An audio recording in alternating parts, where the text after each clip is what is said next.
pessoal, seja muito bem-vindo a mais um podcast da plataforma Redigir. Hoje a gente vai conversar sobre o seguinte tema: a polêmica em torno do homeschooling no Brasil do século XXI. Eu sou o Gustavo Fechos e estamos aqui hoje mais uma vez com a professora Gislaine Boazzi.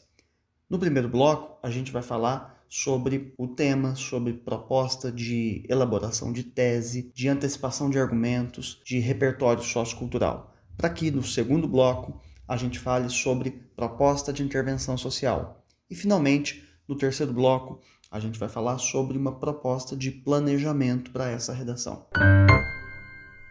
Professora Gislaine Boazzi, então vamos lá. Como que a gente pode entender o tema, apresentar esse tema na redação, conceituá-lo? É sempre um prazer estar aqui com você. Gustavo, a respeito do homeschooling, eu acredito que seja uma boa ideia nós começarmos definindo homeschooling. É uma expressão inglesa que, ao pé da letra, significa ensino domiciliar. Hoje também é conhecido como ensino doméstico ou educação doméstica e até como desescolarização. É o que acontece quando pais decidem eles próprios educarem os filhos, na intenção de deixarem de lado o que eles entendem ser educação industrializada, ou seja, aquela educação em série, por entenderem que esse tipo tradicional de ensino não privilegia as potencialidades individuais do educando. Então, muito bem, a ideia de conceituar o tema me parece inclusive uma boa possibilidade para a introdução, porque frequentemente a definição do tema é uma boa estratégia para a apresentação da problemática. Bom, mas lá na introdução, além da apresentação do tema, é preciso também antecipar os argumentos com os quais a gente pode trabalhar. Se esse tema aqui está falando a respeito de uma polêmica em torno do homeschooling, quer dizer muito provavelmente que a gente tem aí mais de um lado para tratar a respeito dessa discussão. E aí, como que a gente pode pensar os argumentos? É verdade, Gustavo. Cada dia que passa é incrível. Os argumentos se multiplicam. E eu acredito que isso se deva principalmente por conta da demora em se resolver essa polêmica. Mas para o que interessa ao aluno, que deverá escrever uma dissertação argumentativa de aproximadamente 30 linhas, vamos lá então. Em primeiro lugar, é possível citar o conflito de leis, haja vista que os defensores do homeschooling entendem que esse modelo de ensino esteja permitido pela Constituição Federal, enquanto os opositores valem-se das prescrições do ECA e da LDB. E segundo esses dois cadernos de leis, é dever da família matricular os filhos na escola. Depois disso, também é possível enfrentar a questão em torno da socialização da criança, que, no entender dos opositores ao homeschooling, a socialização é inerente à escola, ao convívio escolar. Por último, Gustavo, os alunos podem levantar o fato de o currículo escolar, segundo os entusiastas da educação domiciliar, estar ultrapassado, enfim, defasado para o enfrentamento dos vestibulares de ponta e etc. Tá legal. Só para lembrar, ECA, o Estatuto da Criança e do Adolescente, e LDB, Lei de Diretrizes e Bases, certo? Veja, o aluno que vai dissertar a esse respeito, ele precisa se posicionar favoravelmente ou contrariamente ao homeschooling neste tema? Quer dizer, é preciso que o aluno realmente opine a respeito de um tema complexo feito esse? Perceba que, especialmente a respeito desse tema, não há caminho certo ou errado a percorrer. É preciso, sim, que a tese seja exposta e que, ao longo da discussão, o aluno encontre elementos, encontre argumentos que a sustentem, que caminhem em direção ao posicionamento por ele adotado. E aqui cabe até uma ressalva: o candidato precisa provar que conhece o assunto. Quer seja porque o tema já faça parte do seu acervo de conhecimento, quer seja porque ele leu e apreendeu o conteúdo do material de apoio. Ou seja, não se pode discutir sobre alguma coisa que não se conheça. Exato. E frequentemente texto de apoio salva vidas, né? Porque diante de temas mais complexos ou sobre os quais a gente não tenha uma leitura prévia, é com a coletânea que a gente vai ter de lidar. Exato. Bom, professora, já conversamos sobre exposição do tema, sobre a exposição também de argumentos que aí podem se situar no espectro que defende ou no espectro que não defende esta prática, mas e agora em relação a repertório sociocultural, que a propósito é uma possibilidade apenas da introdução. É uma obrigação do texto, mas na introdução fica legal fazer, embora não seja indispensável que nessa parte do texto o repertório esteja lá. Bem, eu gosto muito de trazer à tona recortes das artes, da literatura, da história, obviamente, desde que legitimados e pertinentes ao tema. Para discorrer sobre o homeschooling, eu lembro o século das luzes, Gustavo, o século XVIII, quando, no auge do despotismo esclarecido, o Marquês de Pombal, um estadista português, expulsou os padres jesuítas dos colégios. E então, professores togados assumiram o leme das salas de aula. Você há de convir que foi um movimento revolucionário na educação do mundo ocidental. No Brasil do século XXI, pretende-se também uma revolução. Daí a analogia, né? Exato. E que revolução é essa? O homeschooling, ocasião em que o ensino pretende avançar os limites da escola. E a respeito dessa queda de braço aí em torno do homeschooling, pergunto, esse assunto é atual? Afinal, o ensino domiciliar já está autorizado no Brasil? A discussão em torno do homeschooling no Brasil é antiga. O primeiro projeto de lei sobre esse assunto é de 1988, ano da promulgação do texto constitucional.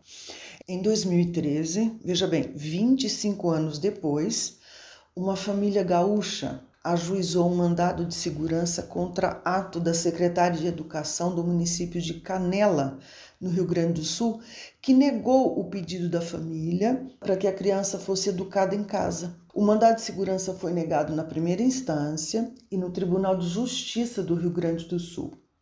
Em 2018, em fase de recurso, o mandado de segurança chegou ao Supremo Tribunal Federal. E tudo isso porque essa família pretendeu ela própria educar essa criança. Exato. Então, professora, parece-me que essa família acreditava que o homeschooling fosse permitido por lei. E, de fato, não há lei que o proíba. Nem lei que expressamente o autorize, Gustavo. Então, a família, por exemplo, que opta pelo homeschooling, infringe ou não a lei? Na verdade, há um dispositivo constitucional de amplo alcance. É o artigo 205, segundo o qual, eu vou ler. A educação de todos e dever do Estado e da família será promovida e incentivada com a colaboração da sociedade. Perceba, a leitura seca desse dispositivo prevê a educação como dever não só do Estado, como também da família. Então, por esse viés, o homeschooling estaria autorizado. O fato é que estamos diante de um conflito de leis, repito.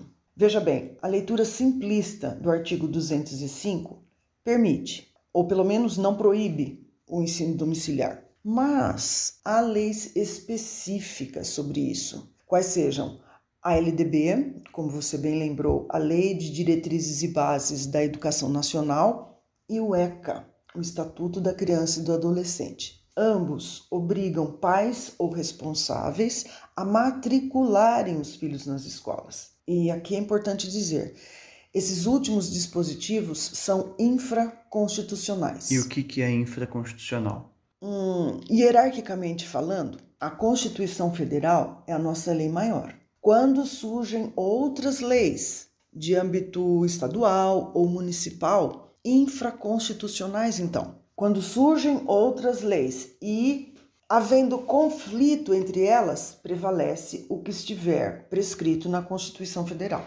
Ok, então, pelo que eu entendi, pelo texto constitucional, o homeschooling não está proibido. Agora, e a história lá do mandado de segurança? Aliás, o que é mandado de segurança? Bem, mandado de segurança é um remédio jurídico propenso a socorrer direito líquido e certo quando alguma entidade pública embarga esse direito. Ocorre que, nesse caso específico, recebido o mandado de segurança, o colegiado do STF entendeu que a família que fez o pedido não tinha, de fato, o direito líquido e certo de adotar o homeschooling. Exatamente porque não havia, e ainda não há, perceba, legislação, direito codificado, direito escrito sobre esse assunto. E com isso, os próprios ministros do STF jogaram a bola aos legisladores.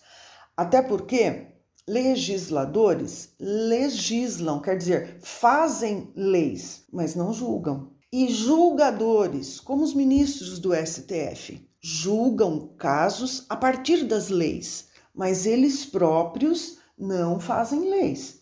Estamos falando, então, respectivamente, dos poderes legislativo e judiciário. Então, se os ministros do STF jogaram a bola para os legisladores, significa então que voltamos à estaca zero.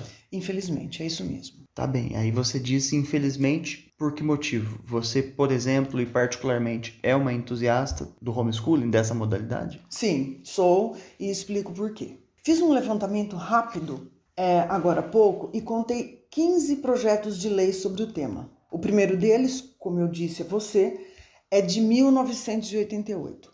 Perceba que a discussão vai e volta, mas um dia isso precisa finalizar.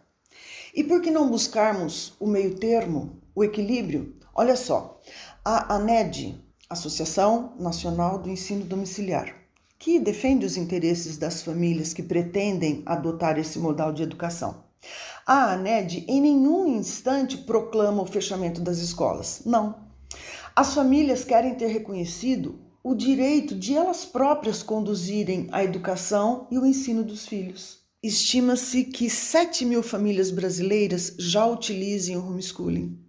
E muitas delas, estou certa disso, estão longe ou pelo menos não tão perto de toda essa polarização. Pergunto, não seria mais racional legislar definitivamente sobre o homeschooling e permitir às famílias a opção, ou a escola domiciliar ou a tradicional? Bom, acho que seria sim realmente mais importante legislar a esse respeito, definitivamente, desde que no final das contas essa opção não fosse permitida às famílias, porque eu particularmente sou bastante contrário a essa prática. A princípio, quero ver se eu me convenço do contrário aqui até o final, porque a mim me parece que é um direito, por outro lado, do estudante a socialização escolar, que é uma socialização muito diferente daquela que a própria família oportunizará à criança. Para mim, são coisas bastante diferentes. Então, acho que não seria esse o melhor caminho na formação de um cidadão completo. Sobre a socialização, você acha que o homeschooling atrapalha a socialização da criança, promove a socialização, é indiferente, cada um faz a socialização que quiser? Sua opinião sobre isso? Você tem razão, Gustavo. A socialização é o ponto nevrálgico dessa discussão. Eu e você somos professores. Sabemos que a troca, a partilha, e por que não dizermos a animosidade são essenciais à formação cidadã. Nesse aspecto, ainda que os defensores do homeschooling acreditem que esse novo modelo vá resgatar o bom convívio familiar, é preciso um alerta. A educação domiciliar pode ensejar a construção de uma bolha dessa da qual você falava. Digo isso porque a criança, no aconchego da família, fatalmente terá a infância prolongada. Foi isso que você quis dizer. E quando eu digo infância, entenda, quero dizer também as implicações da infância, o cuidado, a proteção, por vezes até excessiva dos pais, o que pode resultar um adolescente ou um adulto inseguro e, em situações mais graves, um misantropo, um indivíduo totalmente alheio, arredio à sociedade. Não só isso, eu também acho que há uma espécie assim de curadoria da socialização por parte da família, né? Porque na escola é, digamos, menos controlado esse ambiente por parte da própria família e, a meu ver, é um direito do cidadão passar e experimentar essa diversidade social da escola. Bom, e sobre isso, me parece, você concorda comigo. E aí, nesse aspecto, volto à pergunta. Você permanece sendo uma entusiasta do homeschooling diante dessas considerações?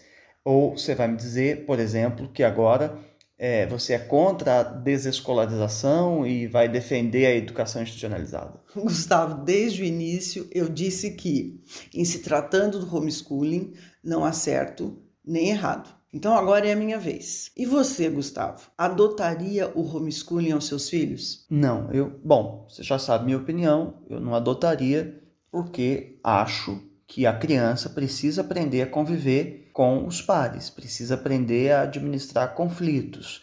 E, por exemplo, se eu estiver insatisfeito com o currículo da escola, que é um argumento muito frequente aí por parte dos defensores, talvez eu devesse me associar a outros pais igualmente insatisfeitos, porque eles devem existir por aí, para nós juntos reivindicarmos melhorias na educação.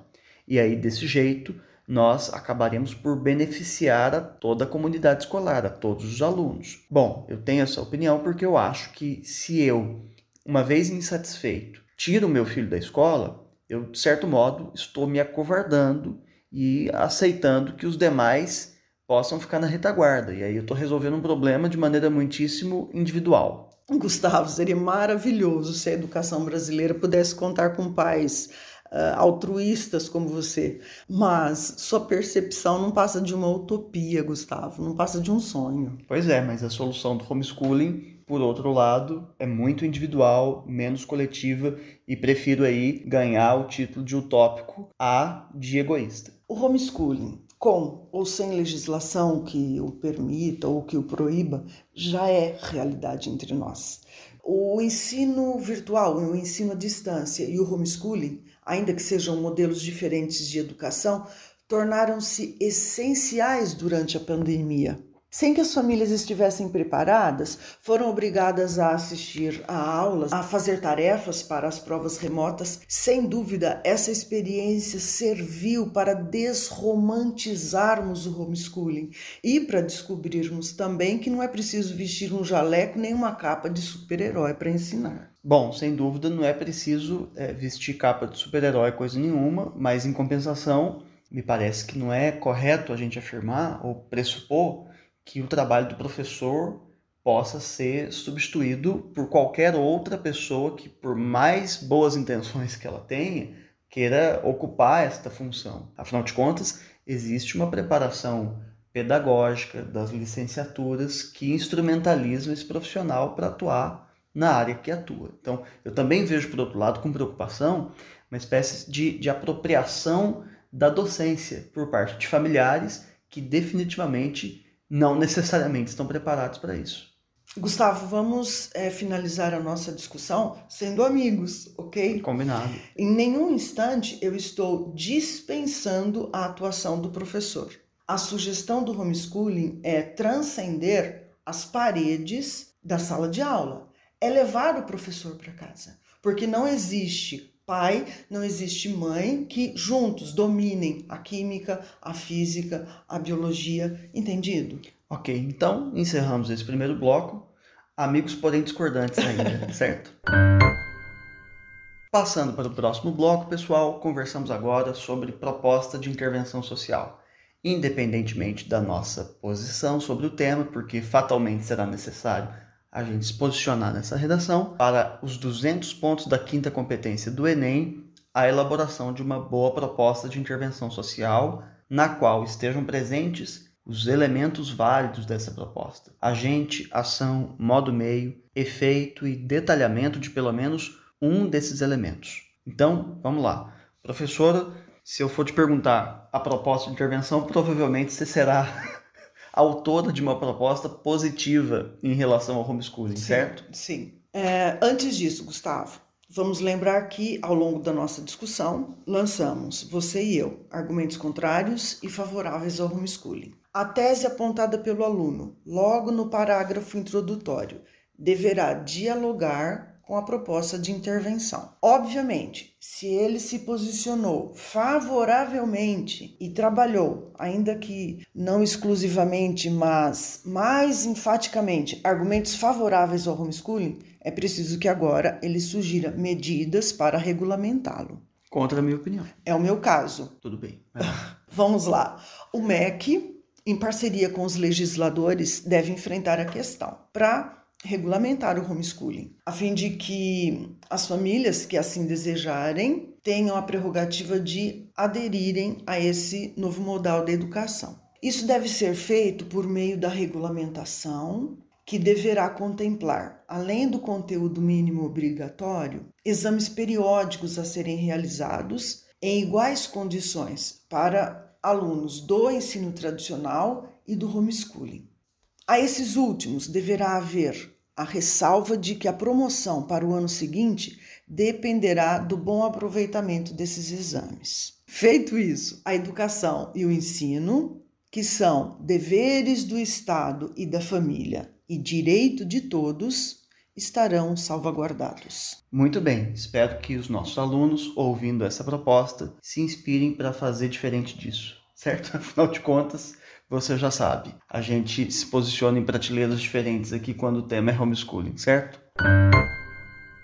Passando finalmente ao terceiro e último bloco, a gente vai falar sobre uma proposta de planejamento para essa redação. Eu queria destacar o fato de que nós estamos hoje aqui com um tema prototípico de uma certa possibilidade de construção do argumento. O que eu estou querendo dizer com isso? Temas que, notadamente, sobretudo esses que falam sobre polêmica de alguma coisa, nos permitem falar e explorar um aspecto positivo do tema e um aspecto contrário do tema. Isso não pode significar, evidentemente, contradição, certo? A gente precisa organizar a argumentação para que essa estratégia seja uma estratégia de convencimento do leitor acerca da validade da nossa perspectiva e da fragilidade da opinião contrária à nossa.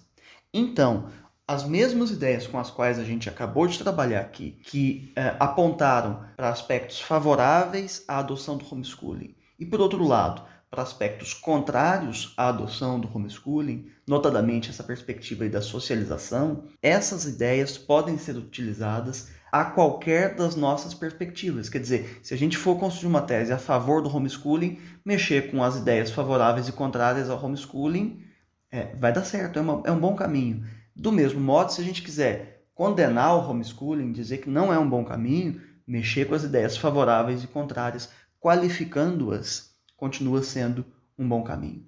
E aí, ao final, evidentemente, a gente vai trabalhar uma proposta de intervenção social. Essa sim deverá ser construída de modo a dialogar frontalmente aí com a tese que a gente acabou de defender. Mas, de todo modo, o que eu queria deixar claro é justamente a ideia de que temas com os quais a gente possa trabalhar aí com essa ideia de positivo e negativo, esses temas são frequentemente muito fáceis de a gente mexer com essa ideia, porque a gente pode explorar essa dimensão qualificando as ideias. Então, nada como um infelizmente, um lamentavelmente, esses advérbios que também dão o tom do ponto de vista que a gente vai adotar. Então é isso, professora. Agradeço mais uma vez a sua presença aqui no nosso podcast. Obrigada eu, Gustavo, pela oportunidade. Foi muito bom estar com você. Antes de me despedir, fica o convite para todo mundo para que vocês assinem o nosso podcast no seu tocador de preferência. A propósito, não deixa de fazer também uma redação sobre esse tema. E, ao conhecer os nossos materiais de apoio, leia uma redação modelo. Depois de a redação corrigida, conheça os nossos percursos de aprendizagem, onde há tópicos de gramática, listas de exercício e videoaulas sobre cada uma das suas dificuldades. Então é isso aí, muito obrigado, um abraço e até a próxima.